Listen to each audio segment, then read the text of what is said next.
Welcome back to Hannity, and this is the final part of our interview from earlier today with 2016 presumptive Republican nominee Donald Trump.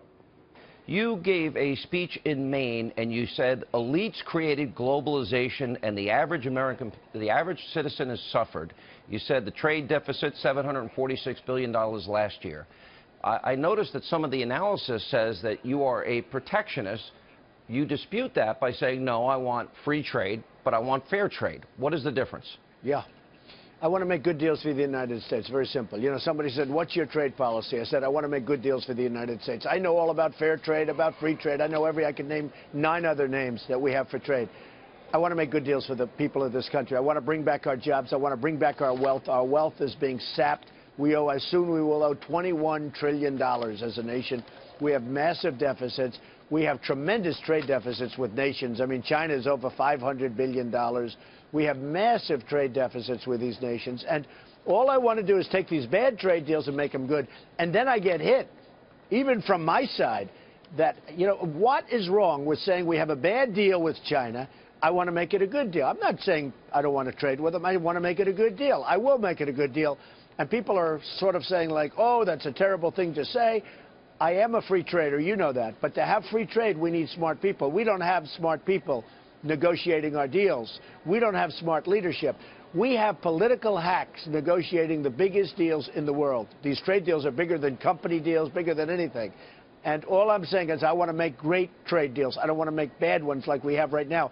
Because our jobs have been taken. They've moved to Mexico. They've moved to different places. It's disgraceful. Yeah. And so what I want to do is renegotiate trade deals so they're good. So our jobs come back, so they don't take our jobs anymore. We will have a country that will be so strong again. But right now, we're a laughingstock all over the world. Let me give you an opportunity. The president attacked you again.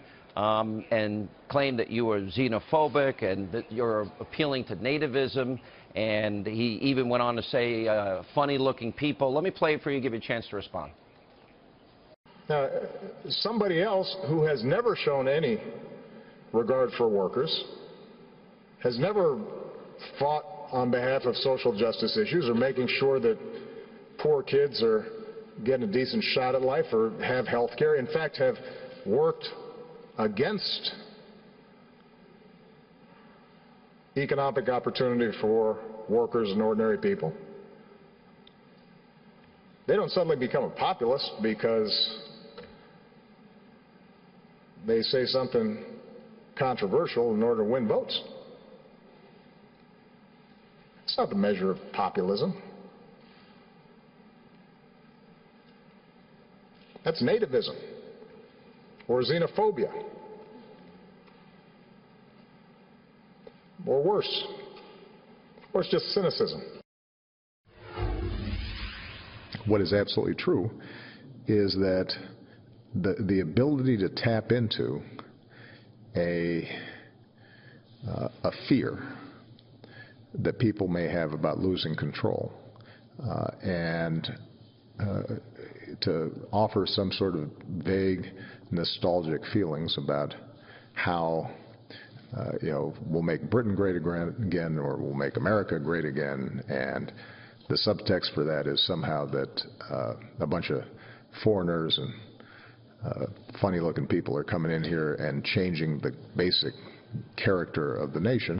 So my question to you is, he's claiming he's the populist, not you, but his record is clear. Right now in America, we have, since he's been president, 12 million more people on food stamps, in poverty. We have the lowest labor participation rate since the early 70s.